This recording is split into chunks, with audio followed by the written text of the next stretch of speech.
Hey friends, it's been quite a while since I did a ranking video, huh? But instead of talking about terrible movies, why don't we go to the opposite side of the spectrum and rank some good movies? Pixar is my absolute favorite film studio of all time.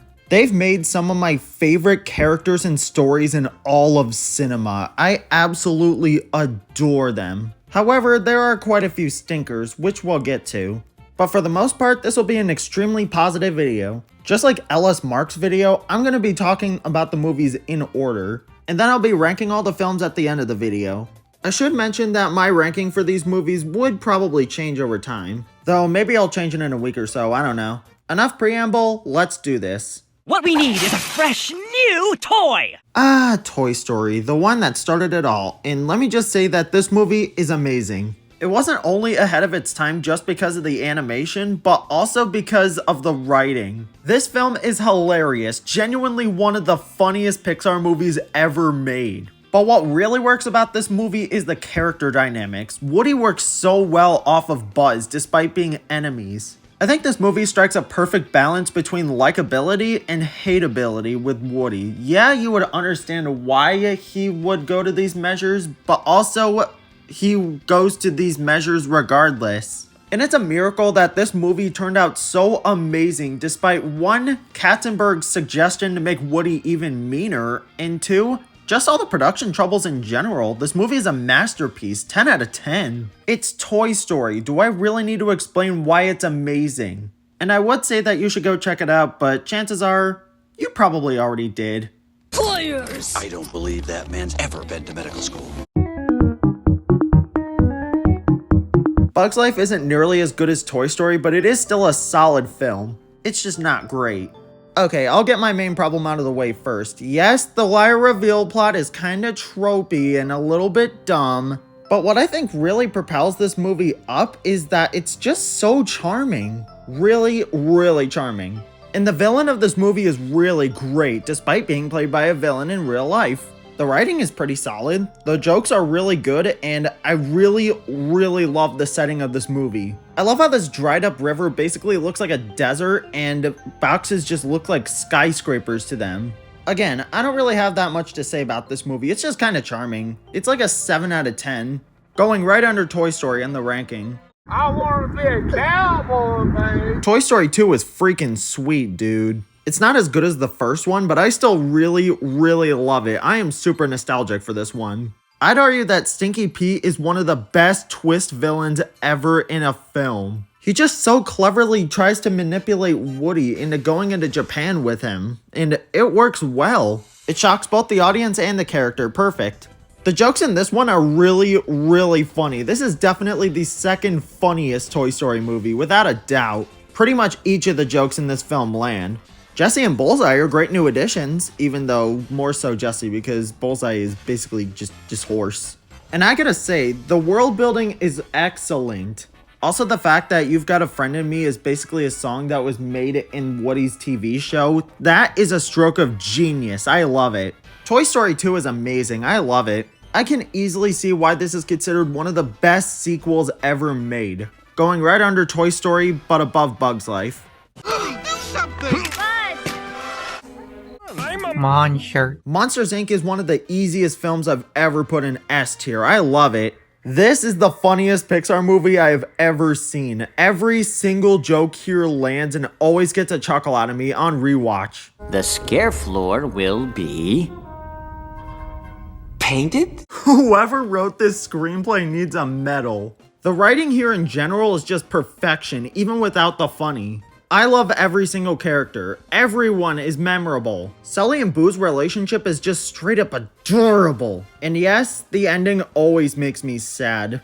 That last shot especially, oh my god. The villains are great, some of the best in all of Pixar. This movie in general is some of the best from Pixar. And keep in mind, this is only their 4th movie. This is Pixar's 4th movie, and they've managed to make their second 10 out of 10 film. Not to mention that this is one of those films that gets infinitely better as you grow older. If you haven't watched Monsters Inc., which I assume you probably already have, then please go watch it. It is a 10 out of 10 masterpiece. This is peak cinema, top of the list so far. Hello, everybody. My name is Markiplier, and I am a fish. This is my favorite Pixar movie of all time. I adored this movie as a kid, and I still do absolutely adore it as an adult. It is a 10 out of 10, without a doubt. This is just a fun movie to rewatch. It's one of the most rewatchable Pixar movies ever made. The characters are great, the OST is amazing, especially Nemo's egg. I don't know if this is a basic answer, but I think my favorite character might have to be Marlin. He's just way too funny, and Albert Brooks' performance really sells this character for me. I love Dory, I love Nemo, the whole tank gang, Crush, Bruce, the other two sharks. I just love everybody. Every single character in this movie, just like Monsters Inc., is super memorable. Do I really need to explain why Finding Nemo is as good as it is? It is fantastic. It is one of my favorite movies of all time. If you for some reason haven't seen it, then please go watch it. I adore this movie and I probably forever will. Top of the list so far. I'm your conscience. We haven't spoken for a while. How are you? Dead. Yeah, good. You know Batman, the superhero? You know how I said that the previous movie was my favorite Pixar movie of all time? Well, this one is absolutely the best Pixar movie, in my opinion, of course. This doesn't seem like a normal Pixar movie at the time, right? The tone is much darker, the art style is different, it's more mature than the previous 5 films, but this one still manages to be the best, honestly. The writing, the characters, the story, the villain, oh my god, the villain! He's the best Pixar villain, without a doubt. He may be a twist villain, but he pretty much has half the movie to be evil and just be himself. Not to mention that he's just extremely charming and funny, pretty much like every other character in this movie. Except Jason Lee's performance is turned up to 11 on the charm factor. Animation is dated, but it still looks good, and that's pretty much the only flaw this movie has. The rest of it is pure perfection. This film is a masterpiece and I will never stop rewatching it, just like with Finding Nemo. Top of the list. Pixar really just keeps stopping themselves, huh? Cars is a weird one. I think it's mainly hated just because of the over merchandising and the really terrible sequels. But I still really like this movie. I mainly only have really 2 problems with this movie. One, it is way too long. I feel like it could be cut down like half an hour because a lot of this movie is just kind of filler. I'm not saying it's bad at all. It's still very good as a matter of fact, but it does kind of stop the plot for a little while. I guess it also kind of works because it does help Lightning and the audience really know Radiator Springs. The world building is super confusing, but I will say that Pixar did the best job with the world building for Hillbilly Hell here. Speaking of which, this movie is also kind of funny and charming. Some of the jokes don't really land, but the ones that land really land. The casting here is perfection. I couldn't really imagine anybody else but Larry the Cable Guy and Owen Wilson playing Mater or Lightning. A really fun movie in which its biggest flaw still kinda works for the film, going above Bug's Life but under Toy Story 2. Also, the song in the credits goes so hard, I love it. Get your kicks on Route 66. Do. Where's the lamb sauce? Come on, man. Where's the lamb sauce? That is cinema. For some reason, I didn't really think too highly of this movie as a kid, even though I still did like it, but rewatching it as an adult, this movie is a masterpiece. It is S-tier Pixar. Just like the previous film, this movie is almost 2 hours long, but I feel like the runtime is a lot more warranted here. Reason 1, there's plenty of story here.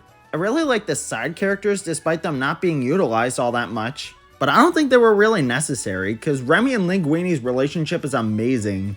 And reason 2, it's really entertaining to see how accurate the Pixar animators made this kitchen. They really did a lot of research for cooking and it shows. Anyway, the message of this film is absolutely beautiful. Not everyone can be a great cook, but a great cook can truly come from anywhere. And I feel like this sentiment applies to pretty much every career, not just cooking, and I think that's what works about it. Anton Ego's speech especially is great, I love it. I just love this movie in general. It is going in S tier without a doubt. It's going above Monsters Inc. but under Finding Nemo. An absolutely phenomenal film. For a lack of a better term, Brad Bird really cooked with this one. You're a robot? Not too long ago, I mentioned that this was one of my hyperfixations as a kid. I would watch this movie all the freaking time as a kid. I adored it.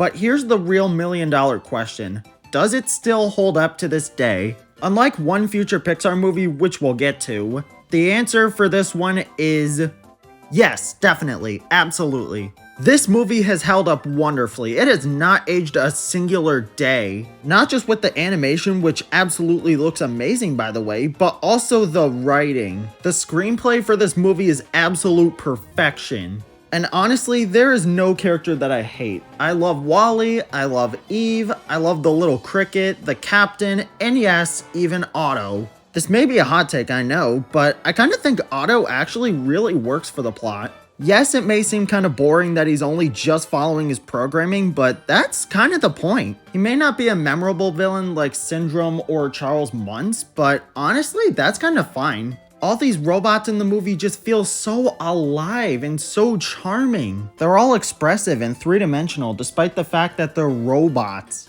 But Otto is actually a really good contrast, just being two-dimensional and following his programming. I adore the concept of rogue AI as villains. And I gotta say, Pixar pulled it off really well. But that's just my 2 cents on the matter. If you don't agree with me, then okay. But how's the rest of the movie? Oh, it's phenomenal. It's peak cinema. 10 out of 10 masterpiece, I adore it. I especially adore it more as an adult. Going above Ratatouille, but under Finding Nemo. I know I put Finding Nemo super high, but whatever, it's my list. Let me know your rankings for these Pixar films. Hey, Buzz! You're flying! Once again, another Pixar banger. Thematically, this movie is one of the richest I have ever seen, especially with the arc between Carl and Ellie. The entire message of this movie is go out and live your life while also letting go to the things you've left behind. You can't dwell on the loss of a loved one through your entire life. You'll just have to let go and try to move on with your life the best you can. This message isn't just told through dialogue, it's shown to you. Show, don't tell is such an important thing to do in media, and I think this movie, and Pixar in general, know how to do this extremely well. Both this movie and the previous are perfect examples of this. I love how the story is also told through colors and visuals. Yes, the story can be seen as quite a bit of a mess, but I'm pretty sure that's the point. Ellie's final wish was for Carl to go and live his life to the fullest. In the scene where Carl flips through Ellie's adventure book, that is a top 5 Pixar moment for me. Please go watch this movie, it's fantastic. Even if you've already seen it already, I don't know, give it another watch. This is unsurprisingly going high on my list, going above Toy Story but under Monsters Inc. Wow, Pixar, 4 amazing movies in a row. Must be a new record. Unfortunately, this is the weakest of the 4 and probably the weakest Toy Story movie to date. I don't know, some of the jokes just don't work for me and the script isn't really the greatest. Not bad, but not amazing. The script is just kinda solid to me. While some jokes aren't really all that great, this is still a very funny movie. Like, I really love Buzz's Spanish mode in the last half of the movie. And just like Shea Frilla's, I'm kind of a sucker for prison escapes. This is still a very fun movie, and I would love to revisit it sometime. I don't really know what else to say. It's Toy Story 3. You probably already know why it's good, and if you don't, then there's probably a lot of other YouTubers out there who know why it's good. The fact that this movie is a 9 out of 10 and it's the worst Toy Story movie really says a lot about this franchise. It's going right below Toy Story 2.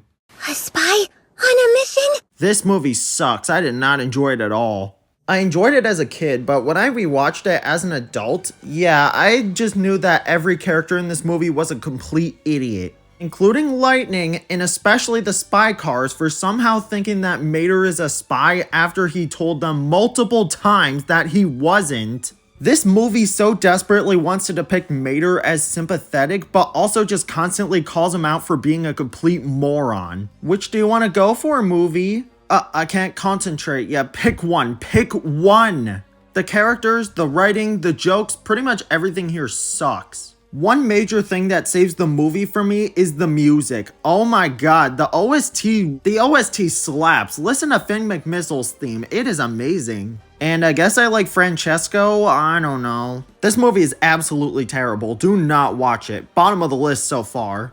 It's not god-awful, but it's still pretty awful. Despite what I said in an older video of mine, I just think this movie is kind of fine. It's not bad, it's just kind of fine. The story is alright, and I kind of like Merida, I guess, but honestly, the one thing that's bringing this movie down is it's boring.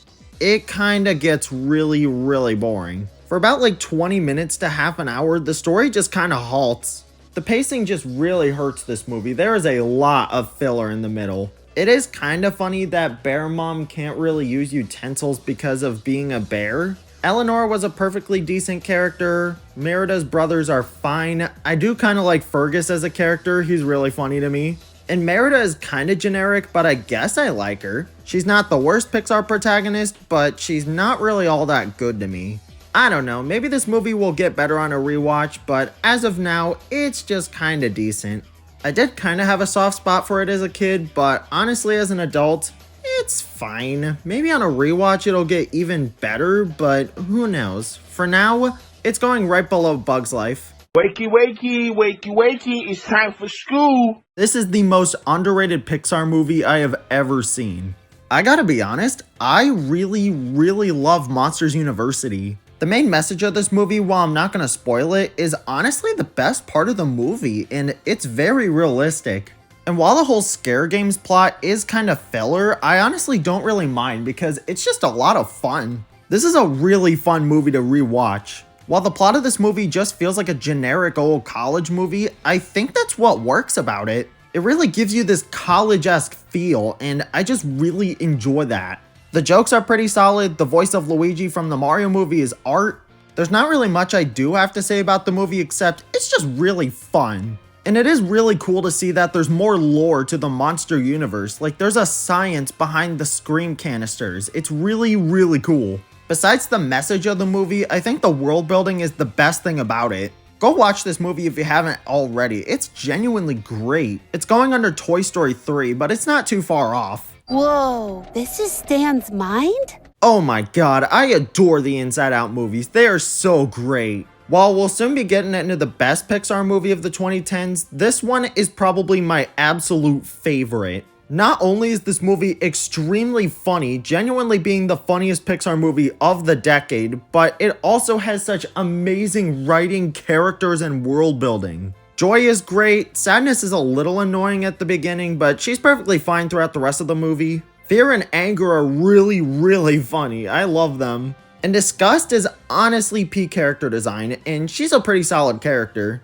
I think relating to Riley's struggles about moving to another state on top of the main message of the movie is probably what really works for me about this movie, on top of just being so much fun to constantly rewatch. I get, for a lack of a better term, emotional with Bing Bong's, well, I'm not gonna spoil it, and the scene in the end in which she tells her parents her true feelings and embraces them.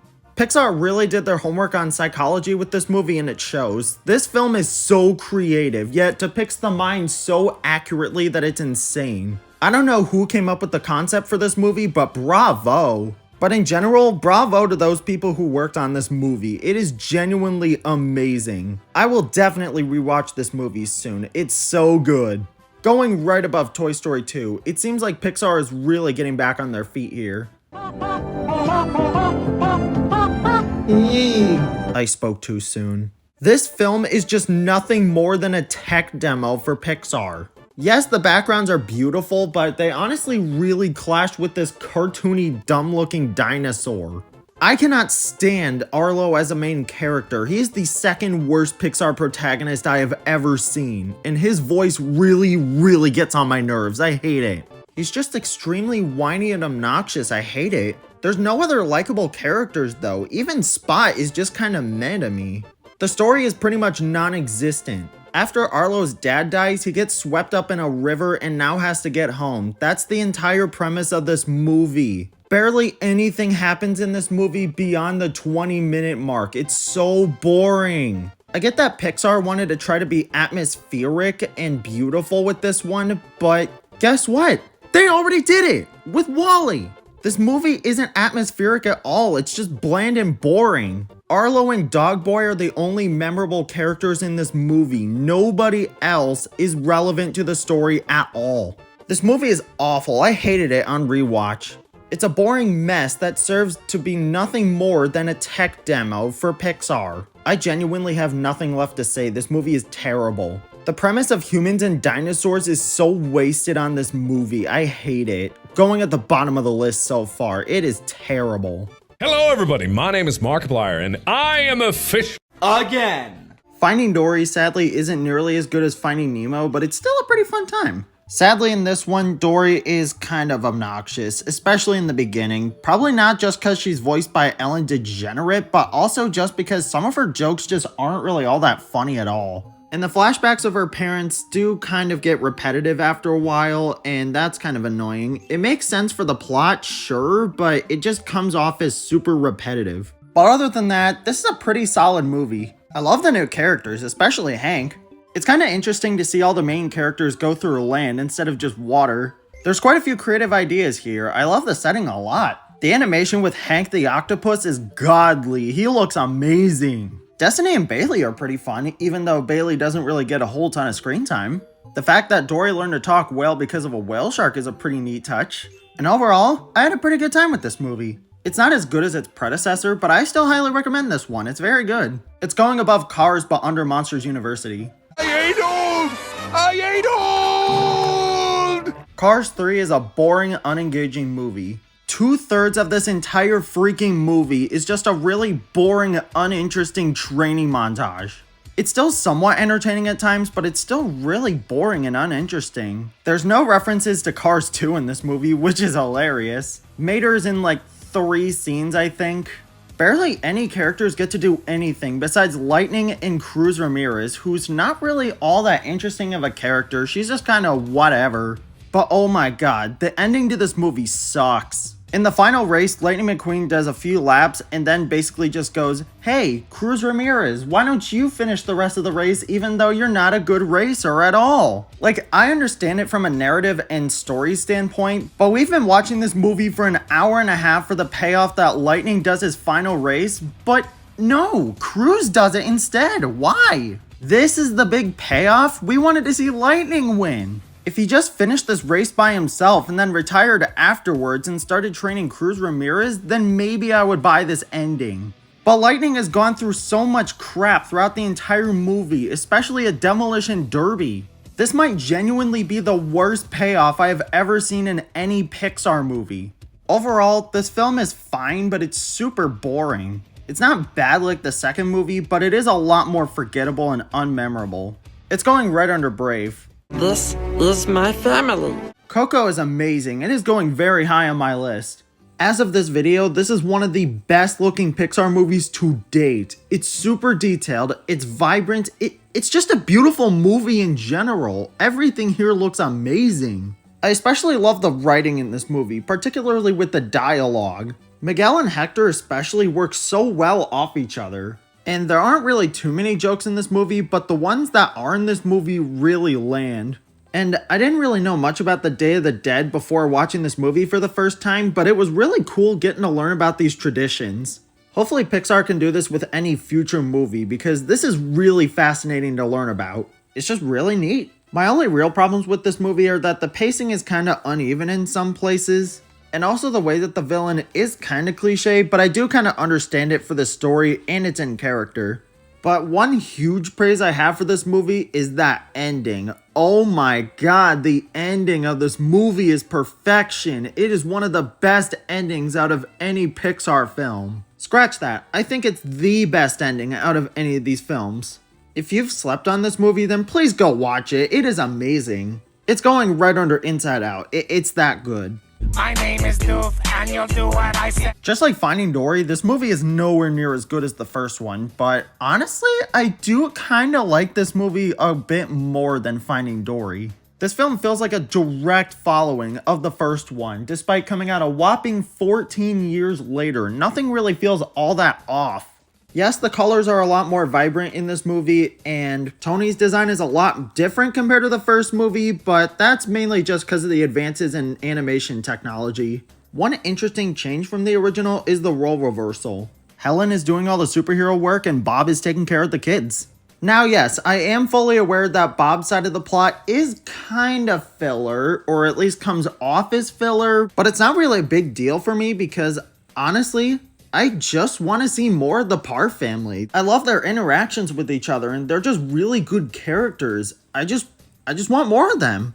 In general, the jokes and writing aren't really as good as the first, but it is still a pretty funny movie. For example, I love the joke where Bob thinks that math is constantly changing. That's really funny. And yes, just like everybody says, the villain sucks.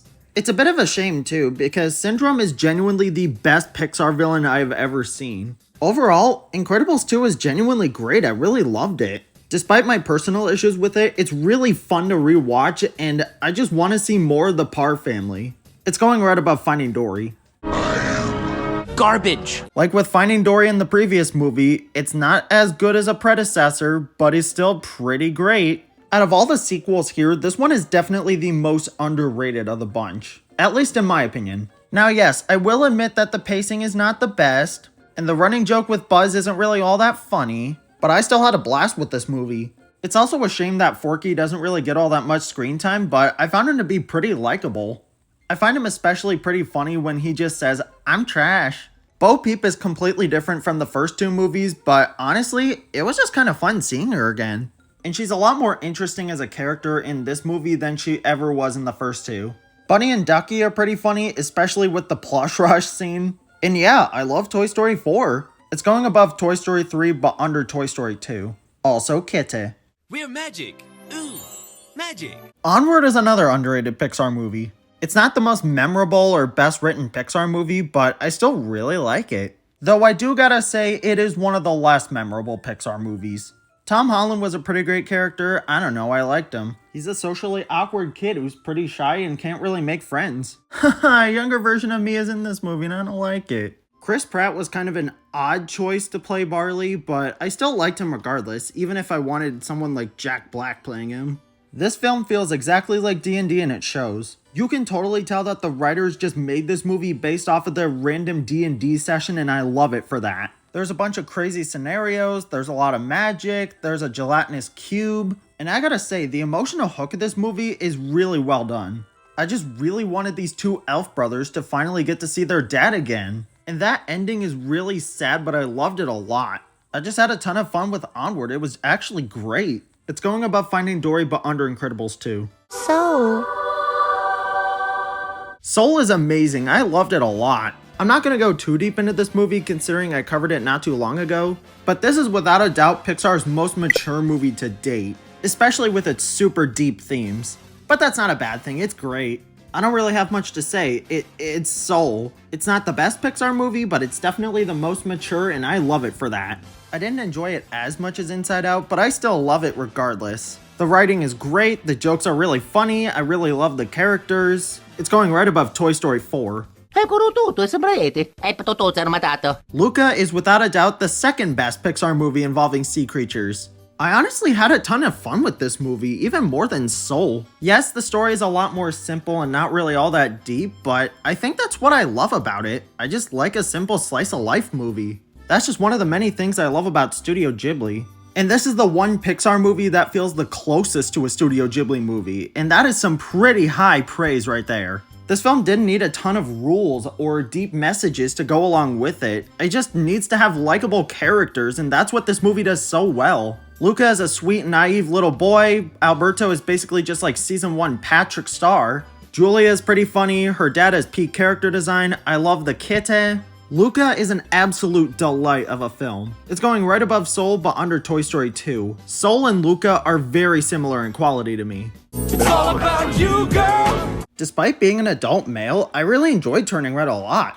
It is a pretty charming movie, and it is pretty funny. There are quite a few good jokes here. I love how Pixar is trying to experiment with their art style with this film and the previous, and this one is really, really expressive with their characters. I love it. The art style is kind of divisive among the Pixar fandom, but personally, I really like it. It kind of reminds me of a mixture between Aardman and Studio Ghibli. The pacing is a bit fast in the beginning, but for the rest of the movie, the pacing is perfectly fine. It's kind of charming to see May and her friends try to get tickets to the Boys Who Cry concert. Just like Luca, its simplicity is what I really like about it. May didn't get cursed by some dark witch or something like that, or go into the afterlife. She just inherited a family curse. I don't really have much to say on this one, it's really charming. It's not exactly as good as Luca, but it's still a really fun time to watch. And I genuinely would love to watch this one again. It's going above Incredibles 2, but under Monsters University. It seems like Pixar hasn't had a bad movie since The Good Dinosaur. Surrender, Lightyear. I have won. Crap. I don't like this movie. This one could have been good. It had so much potential, but it was soiled. This film is just a boring derivative mess with barely anything going on until the third act. I really do not like Buzz in this movie. He's so egotistical and whiny, it's obnoxious. He just has his head so far up his butt that he doesn't even register that everybody is living a happy life on this planet that he accidentally crashed on. He is the only character in this entire film that has a problem with living on this planet. His band of misfits are also kind of lame. I do not remember a single one of them, except for this one guy voiced by Taika Waititi that has a pen. Zurg sucks, he's so bad in this movie. I already made a video on why the twist villain of this movie is god-awful, so I'm not really gonna go into him. I don't care about this Buzz that looks like a young Joe Swanson. I don't care about this band of misfits. I don't really care about anybody. The writing is horrible and the entire movie is so boring. It's going right below Cars 2. It's bad. Not just because it had so much potential, but also because of how horribly it was written. This is some of the worst writing in any Pixar film. Just please do not even bother with this one. The only saving graces are a couple of good jokes and Robo-Kitty. Romeo and Juliet Element. Movie. I know this movie does kind of have a generic plot, but honestly, I am really surprised at how good it is. When I went to see this movie in theaters with both my mother and my sister, I was genuinely surprised at how great it was. I loved it a lot. My only real problem with this movie is the fact that the air and earth people do not really get to do anything in the plot. Like, yeah, it is really cool seeing these folks, but honestly, they don't really contribute to the plot all that much. It's really just fire and water. But it's not a major issue because the story that is told here is pretty solid despite being generic. I think what really carries this movie though is the characters. I think Ember and Wade work off each other really well, and I gotta say this is a pretty funny movie. There are quite a few good jokes that I laughed at. Like the visual gag where Wade is buff for a bit, and when Ember tells these two people to get up off their lazy ashes. Pretty much like everybody on the internet, I do not like Claude. He is really annoying. Though he doesn't really get too much screen time, thankfully. I mean, I wish he was a better character in general, but oh well. This movie is great, I love it. This may be a hot take, but it's gonna go right above Toy Story 3. And now we're getting to our most recent Pixar movie as of this video. I have anxiety! I already made a review of this movie recently, so I'm not really gonna go too far into it, but let's just say, oh my god, this movie is great. I love it so much. Just like the first movie, this one means a lot to me as someone with a lot of anxiety. And this film depicts these new emotions so perfectly, especially unsurprisingly anxiety herself. Pixar really did their homework here and it shows. I personally didn't really find all that much wrong with this movie. The jokes are really funny, the writing is excellent, the new concepts are amazing and creative. Oh my god, I love this movie so much, it's so good. If you haven't watched this movie or my review, please do. I don't think this segment nor my review video really do this movie justice, it's way too good. It's going under Inside Out 1 but above Coco. And that was every Pixar movie. Wow, this is gonna be a lengthy video. Despite a few forks in the road, Pixar is a phenomenal studio. And the top 3 movies on this list are some of my favorite films of all time. Okay, enough talk, let's rank all the films from worst to best. Starting with number 28, The Good Dinosaur. 27, Lightyear. 26, Cars 2. 25, Cars 3. 24, Brave. 23, A Bug's Life. 22, Cars. 21, Finding Dory. 20, Onward. 19, Incredibles 2.